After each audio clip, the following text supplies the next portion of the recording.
The views and opinions expressed by the hosts of Black Talk Radio News and any guest represents their views and their views only and do not necessarily represent the views of the Black Talk Media Project or the Black Talk Radio Network. And welcome back to Black Talk Radio News. My name is Scotty Reed, broadcasting from behind the enemy lines of USA Inc. It is a Friday afternoon, September the 15th, 2017. Broadcasting from Black Talk Radio Network.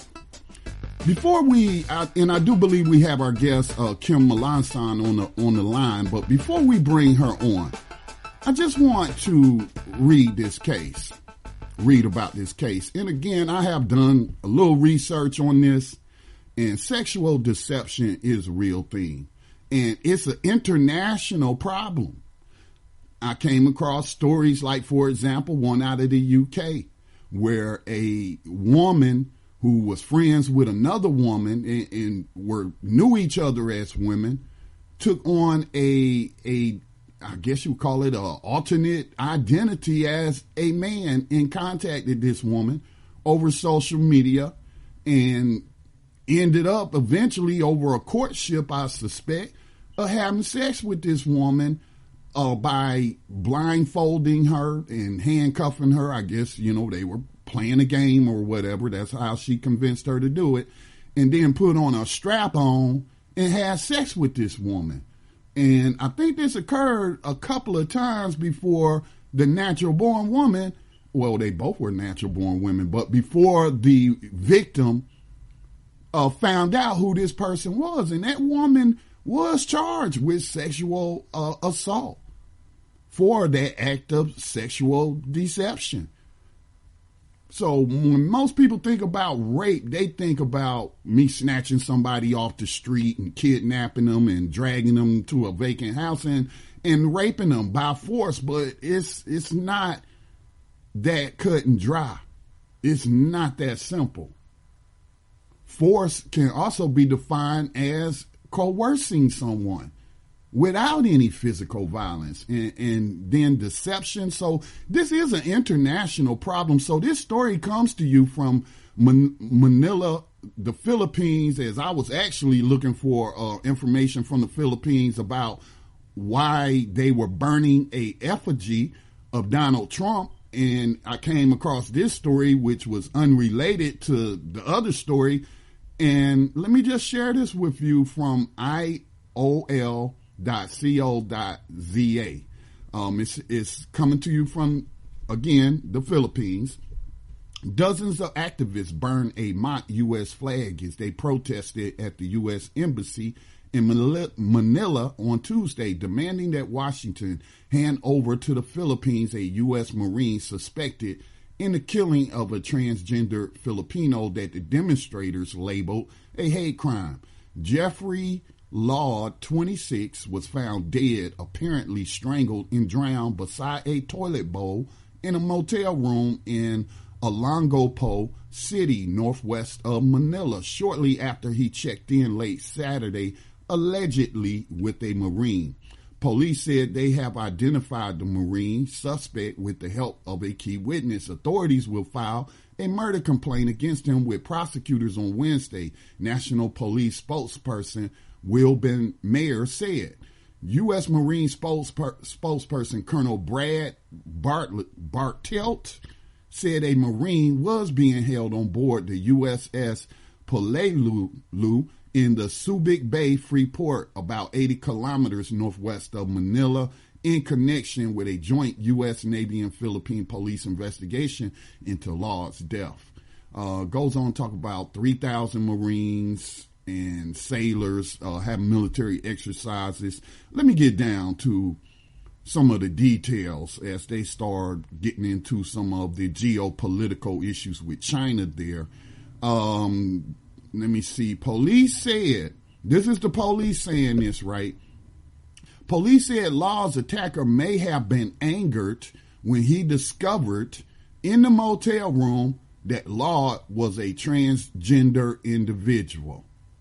Or they're saying because of an argument sparked by other reasons.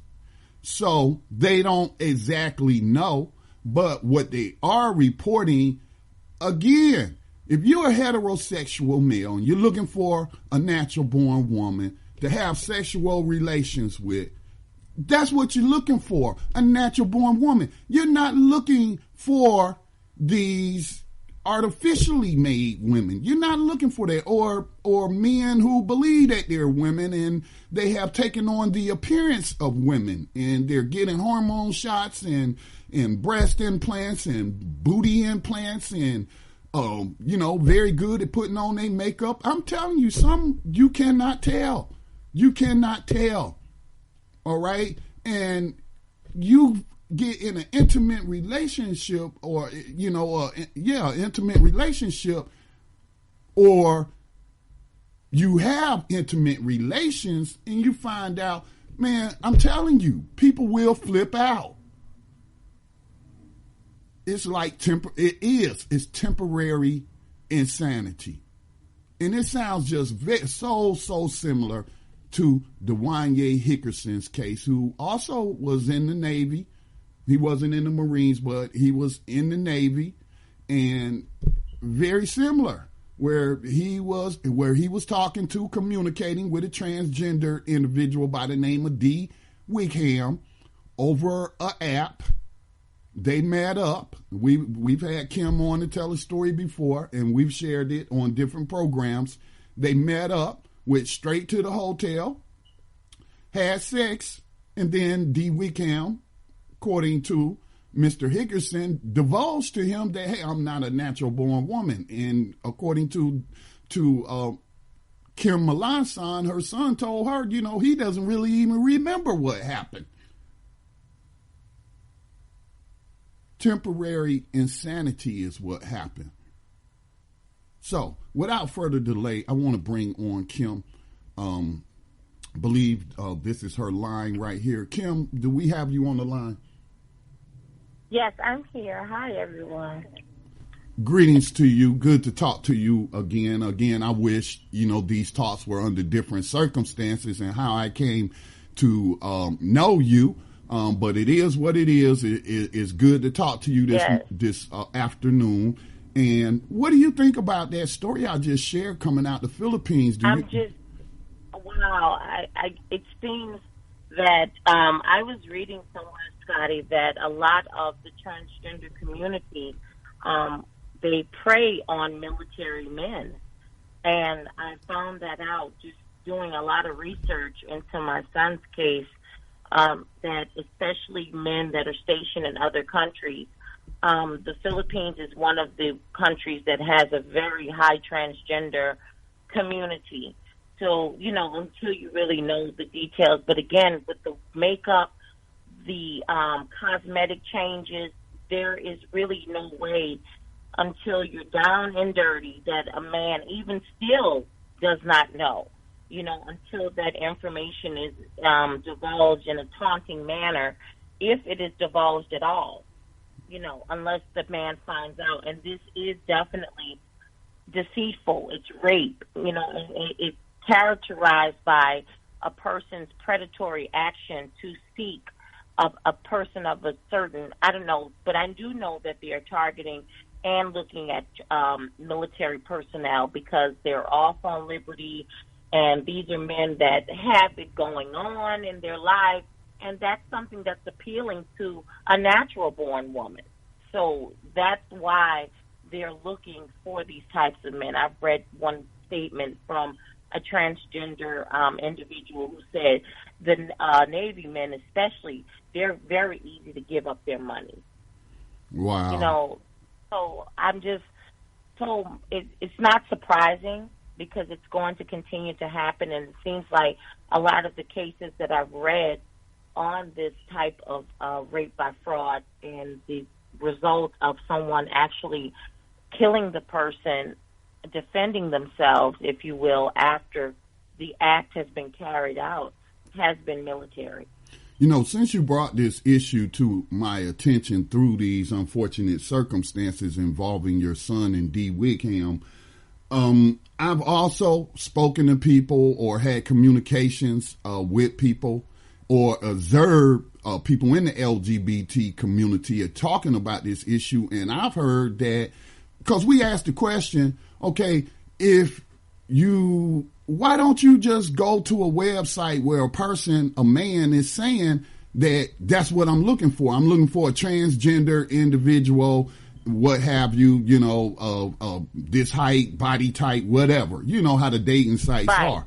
But it was communicated to me is that, they don't view themselves as being anything other than natural born women, even though they may still have a penis or whatnot. And so they don't want a homosexual or bisexual man. They want a heterosexual man. Not at all. Yeah. Not at all. I've heard that before as well. It is definitely because they don't identify, and it's all about this new gender fluid lifestyle that people are taking on. So that's a new term that was invented, gender fluid, which basically means that your gender goes with whatever way the wind blows. So today, whatever I wake up feeling that as day. a man, if you identify as a woman, everyone should accept that. You have to be accepting of what I identify as, no matter how you were anatomically born or your biological gender. But it's so unfair because that is not fair to someone who does not share that belief with you. Right. Yeah, I mean, it is. It's taking away my rights. Now, I recognize them as human beings. That's all I have to do is recognize you as a human being. I don't have to recognize you as a natural born woman when you're not a natural born woman. Again, I get along with everybody. As long as they respect me, I respect them. If you transgender, hey, you still a human being to me. You are afforded human rights. I totally do not believe in discriminating against you, targeting you with physical violence, because I may not roll that way. But when you then bring me into your world and I don't know, what's what, and then I find out that what I believe to be true was not true, then, you have harmed me. You have intruded upon my rights as a human being. So, I just want to make that clear. Now, the occasion for you coming on this afternoon, you had wrote me and said that there was some new developments that could, we hope, will end up in Dwanya getting a new trial. So I came across an article after you told me that. I did some research and I came across an article in March. I don't know if it was the same one, but the prosecutor was saying the same things that you told me, and that they didn't really even have enough evidence for capital murder charges or, the death penalty. But they told that to Dwanya and threatened him with it in order to get him coerced. So what is this new evidence we want to share with the listeners, or these comments from the prosecutor? What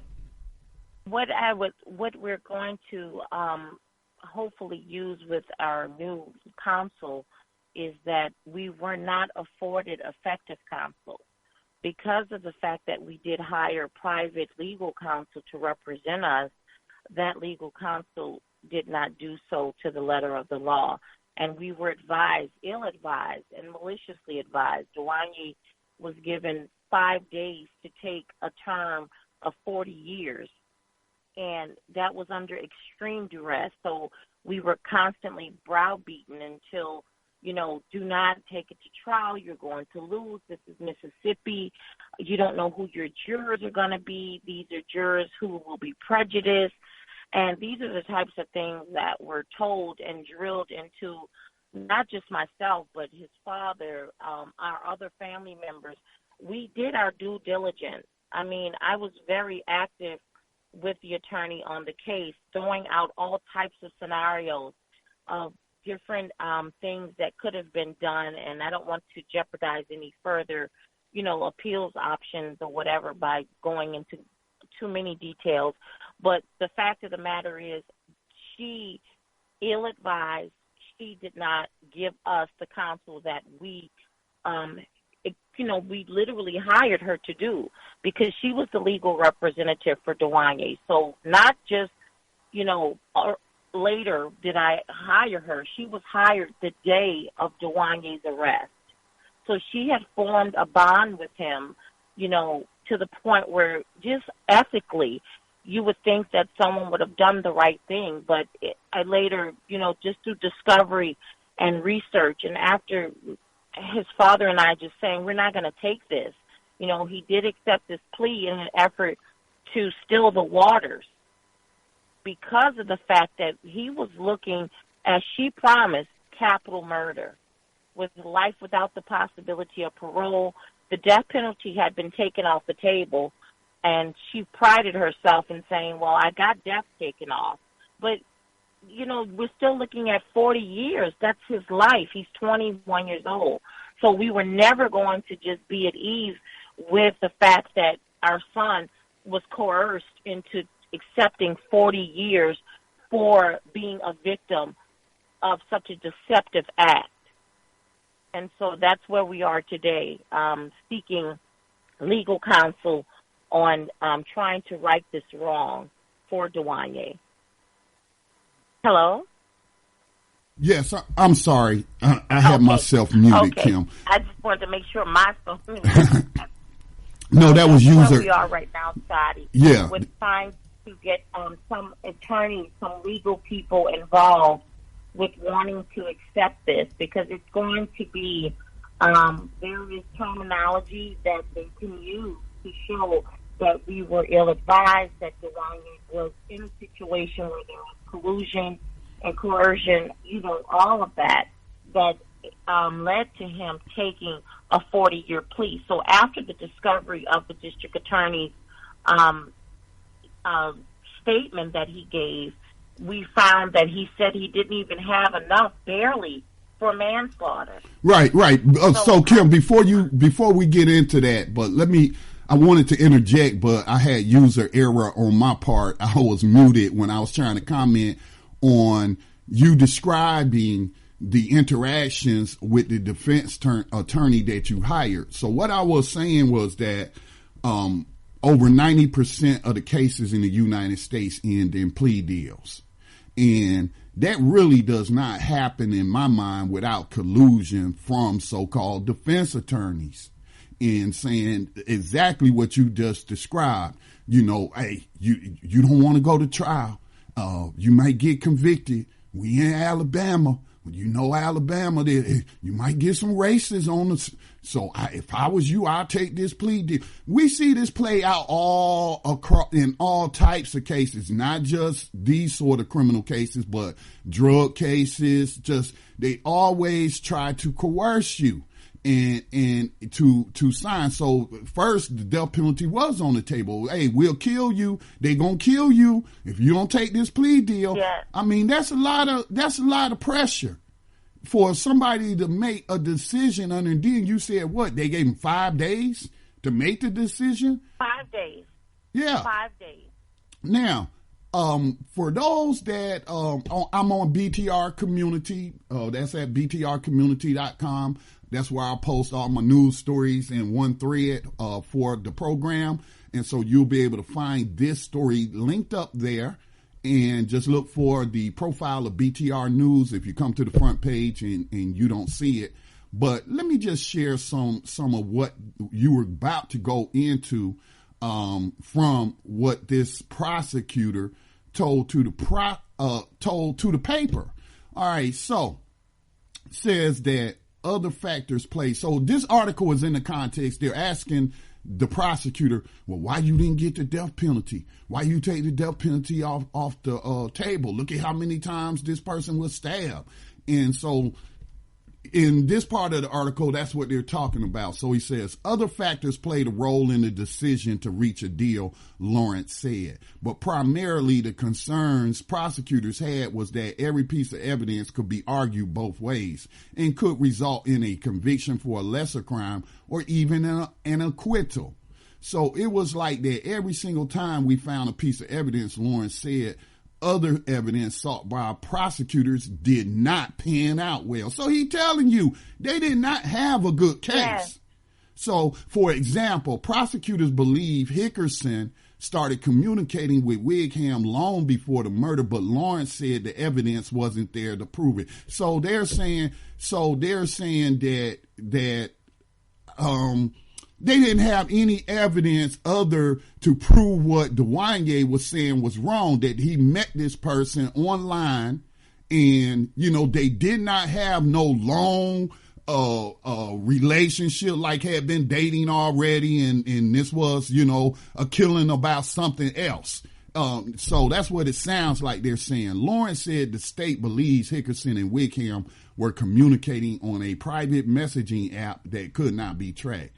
The strongest piece of evidence that I felt the state of Mississippi had was that the defendant burned the victim's cell phone, but that also severely limited our ability to discover what I think would have been a former communication between the two. Now, again, as Kim has told us in the past, yes, there was communication because of the dating. The dating app, it was all initiated online. They had never met each other face to face. And like Kim had said, every time Dwanya attempted to arrange a physical meeting, D. Wigham always came up with an excuse of why they could not meet. Now, let me find the part where they say, while I'm looking for that part, Kim, go ahead and tell us your reaction to them saying they really didn't have a strong case. So after reading that article, I was stunned, one, because certainly my son and our family wouldn't have went through the agony of wrangling with a 40-year sentence versus a possible acquittal. So this was completely contrary to what our attorney had counseled us, and it was her job to find all the evidence. She had the discovery, right? That the district attorney had. Yeah, they call that discovery. They had. Yes, I just want to reiterate what you're saying there is that she has access to the evidence that the prosecutor, because of the defendant. Yeah, so she knew or should have known that they didn't have a strong case. But that was but the day before Dwanya told us that he would take the plea. He said, "Mom, Dad, I don't want to die in prison." And at that point, that was very hard to hear, but we understood where he was coming from, because he had drilled in his heart that he would get life without the possibility of parole. And in Mississippi, they never ever grant lifers parole. This was something that was drilled not only in Dwanya but in us, and so we were very afraid for him at 20 years old, never been arrested a day in his life, a very upstanding young man, and he was looking at this, and so we had to come to terms with that. But I have to tell you, we did a 6-family conference call with the attorney, and everyone on that call drilled her and brought up different options, and she kept telling us, he took the bag. If he didn't take the bag, then we wouldn't be dealing with this. So she kept homing in on something that to us was in an act of insanity. Dwanya completely testifies that he doesn't even really remember what happened. When after the discovery of he had been intimate with a man, he lost it. He has continued to uphold his story. He has not only told that to the attorneys, he said it in open court in front of everyone. I lost it. I don't remember a lot about what happened. So that tells you that there was a loss of consciousness. He was acting on this diminished capacity. So what we are trying to get here is that she had every bit of evidence. She could have refuted everything, even the bag. She could have said it was an obstruction of justice. There were just different ways that this could have played out in our favor in Dwanya to give him a chance at least a chance at a fair trial. but she bargained against it from day one. Now, let me read what the prosecutor said that really just underpins. It's like the prosecutor agreeing with you, Kim. So this part of the article says, a lot of people maintain that the number of stab wounds was determinative of a murder. But in Mississippi, manslaughter is defined as heat of passion. So this reminds me of when I talked to you earlier, Kim, where you said they don't have a temporary insanity defense in Mississippi. So that was never an option for you to put up such a defense. But they're saying that manslaughter would cover something like that. You know, so, but it's still not as good as a not guilty by reason of temporary insanity or diminished capacity. No, but it doesn't carry as much time as murder and what have you. Yes. And it's saying, I didn't mean to kill this person, but it happened. All right. So, but again, if I'd have been on this jury and it had went to trial, I would have been voting not guilty. But that's me. But so Lawrence said, this is the prosecutor. So 190 stab wounds help the state show a murder occurred. No, it shows a killing occurred. But the defendant will also be able to show that he was in an enraged state and acted out of heat of passion, and therefore he would have an argument for manslaughter. This is what the defense attorney should have been arguing, given that Mississippi doesn't have a temporary insanity or diminished capacity defense. This is what she should have been countering with. That, hey, I'll take you to court. Let's go to trial then. Okay, you want to play these games? Let's go to trial. Okay, because we're in a red state. A lot of religious people may end up on it, just like she was telling y'all, you could get a bunch of racists on there. You could also got a bunch of people that ain't too friendly towards the LGBT community. Not saying whether that's right or wrong. I'm just saying the possibilities were there just as easy for acquittal as she was talking about for a conviction. This is disgusting.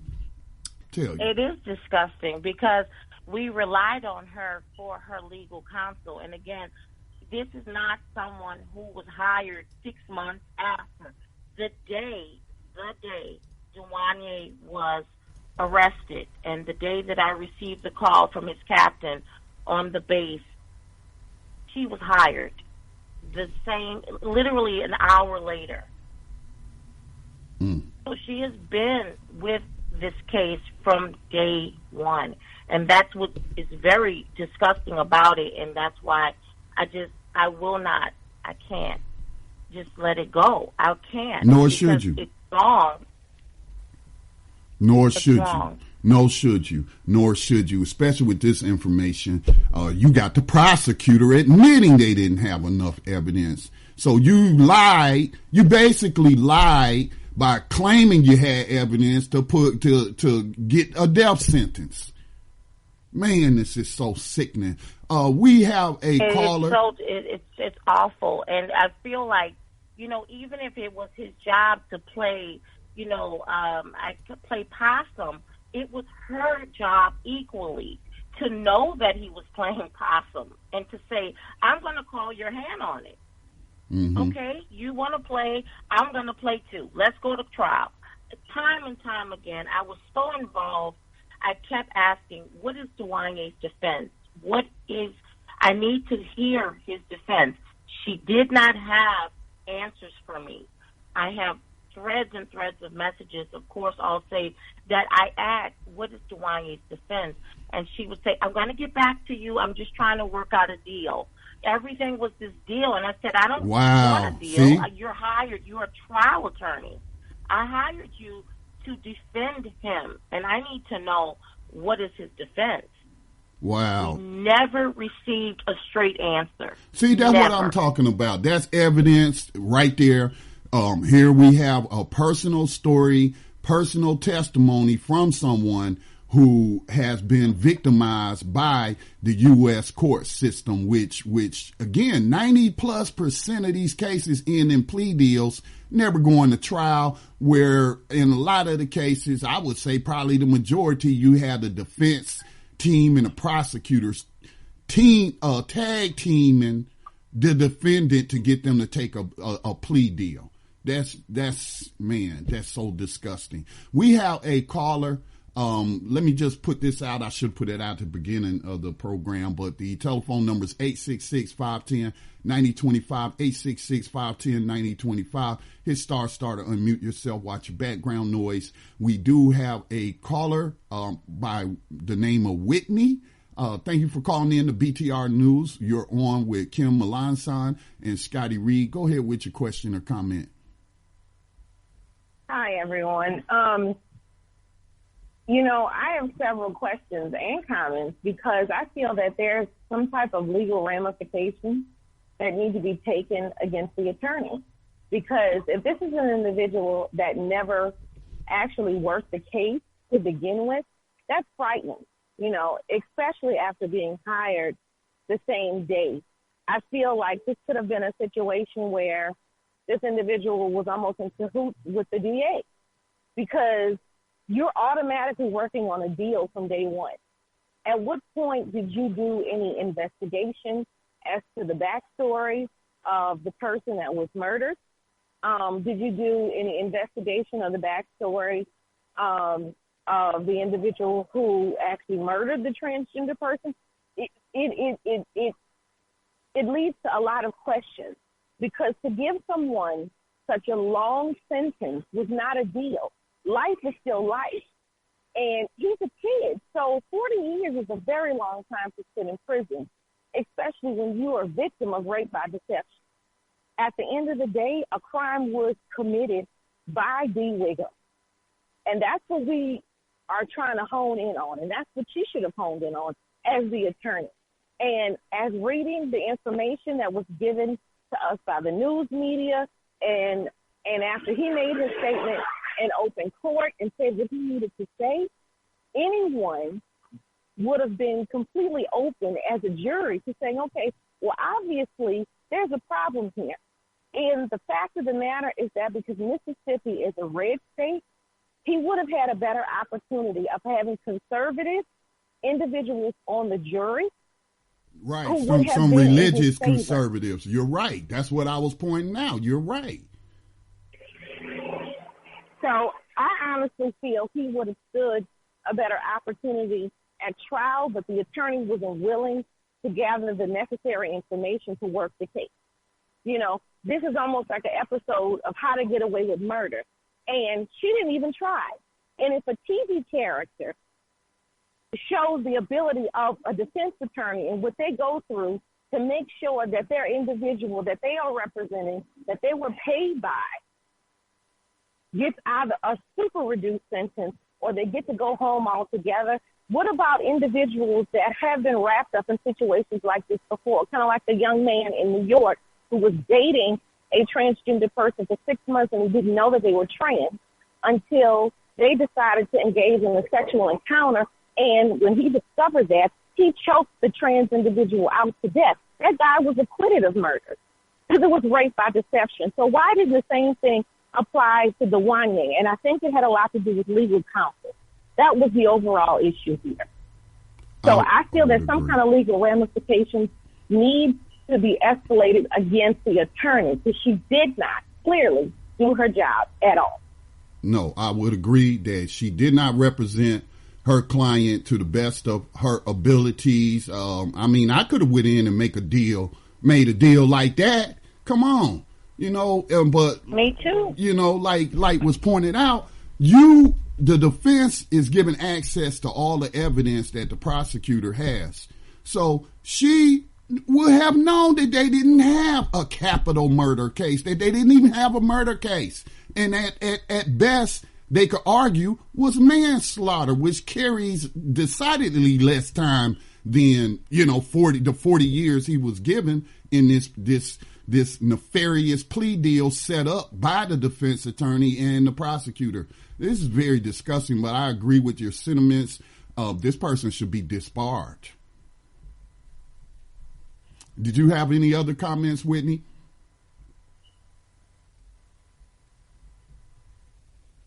Okay, Whitney seems to have dropped off. Did you want to respond to anything, Kim?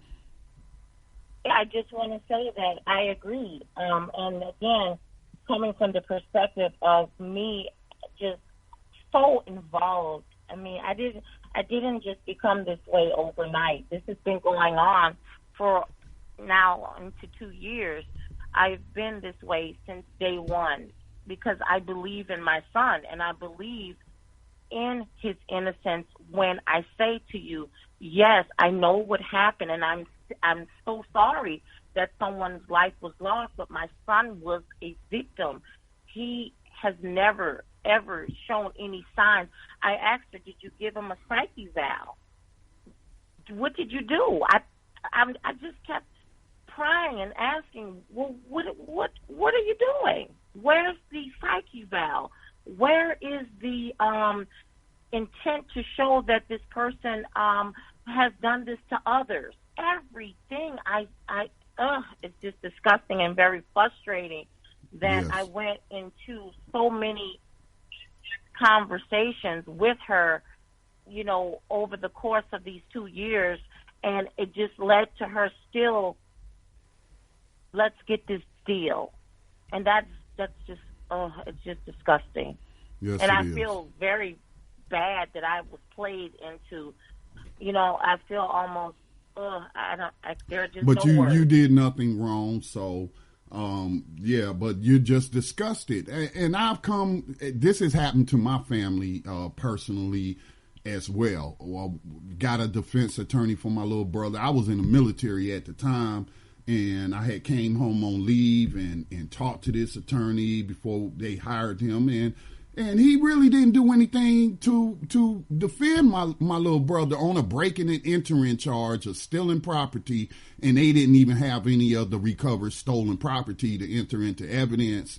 Plus, it was put in the paper that the person who broke into the trailer had been shot when the homeowner or the trailer owner came home, and my brother had never even been shot, and what have you. God. And hey, my brother ended up doing 10 years as a slave here in North Carolina. He's been out for quite some time. And I was so angry at that attorney.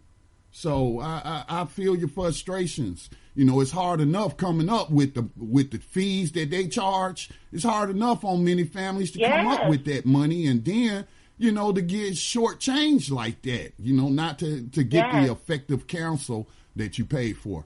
So, Kim, we're getting ready to close out this hour. Is there anything else that you would like to share with us? Anything on the front of the gender identity accountability front?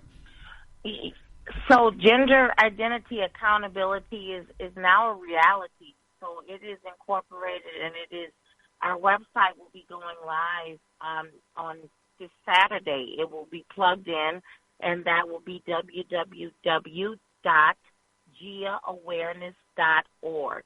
It's a very interactive website. There's opportunities for polling, and it just gives you a little bit about what the cause is for. And the cause of GIA is to save lives and to stop this type of rape by deception. And I have partnered with some very, very, I'm so grateful to have met along the way the whole family of Black Talk Radio, and also Miss Joy Short, who is the author of Rape by Fraud. When getting laid, what is the name of the book? I can't remember. It's called When You Are Frauding Someone to Get Laid and Why It's a Crime. She just came out with it. And Wow. It's just amazing. Yes, this is a crime. And she has started this initiative 6 years ago. And she said she is, you know, she's not tired, but it has worn her down, because she says, I think the whole content is understanding one word. What is the word consent? Mm-hmm. What does consent mean? Mm-hmm. And consent is knowledgeable affirmation. It's knowledgeable. Consent is free of deception. So when you consent to something, you are full knowledge of what you are agreeing to. Now, she also threw out a word, assent. So when you assent, it's like saying, yeah, okay, Dwanya knew that he was going to the hotel to have sex. He assented to doing that. But he did not consent to homosexual sex. He did not consent to having sex with a transgender. So there is a strong disconnect between consenting to something and to assenting to something. So, you know, in our life, there's wordplay. And I do this for a living as well. I get it. So when she broke that down to me, it made so much sense that we have not caught up our laws with what consent really means. And if you really look at it, there are several statutes that the transgender in question violated. There are several rape statutes that were violated that we pointed out and that I have access to show that this was, in fact, a rape by deception. So I'm just excited to get Gia off on the right track, and hopefully this can open up some dialogue. I'm still looking for that dialogue from the LGBT community or the trans community, anyone who wants to sit and have a conversation and just give us some feedback as to why and what can be done to change the way transgenders disclose their true born identity, conversation tips to help them. But this should be done, I'm telling you, not in the bedroom. It's not the place. Right. It needs to be done like you prior to even getting into a sexual conversation with a man. It's very important that that's done up front. Right, and you're supposed to disclose whether or not you got STDs. So again, a person can have all the information they need to give true consent and to enter into an activity with another individual. But the whole point of GIA is to save lives, not to demonize one community or another, not to make excuses, because their hate crimes do occur against the trans community. But at the same time, though, we want to save lives by pointing out that, you know, this is rape when you do not disclose to a heterosexual male that you are not a natural born female, and that's what he's seeking. So, but thank you again. I hate that I met you, Kim, under these circumstances. But let's hope that something positive comes out of this. And the most positive thing that can come from this is the release of Dwanya Hickerson. Free Dwanya Hickerson. Thank you, Kim. Thank you so much. Thank you, Scotty, for always just being an advocate and having my back. I appreciate you guys. I really do. You're very welcome. And I definitely would like to get more information about the book author so I can bring her on and have this discussion on Black Talk Radio Network. But I'm not going to keep you any longer. You have a good afternoon, and you keep up the great work, Kim. Thank you. Have a good one. Bye-bye. Bye-bye. All right. That was Kim Melancon speaking to us about GIA, Gender Identification Accountability, which is asking that the trans community disclose their true sexual identities or gender identities to prospective sexual partners. Again, it's not to demonize them. It's not to deny them any kind of human rights, but it is to uphold the human rights of heterosexual men to make an informed decision and then make their decision on whether or not they want to deal with a person of that nature. Hello, this is Scotty Reed, and thank you for listening to this podcast and sharing it with others. Please consider making a donation to the U.S.-based nonprofit media organization, Black Talk Media Project, in support of its efforts to elevate independent Black voices. You can also support the work by joining the network's social media community, BTR Community, for just $24 a year. Black Talk Media Project is leading the way in the production of grassroots Black media.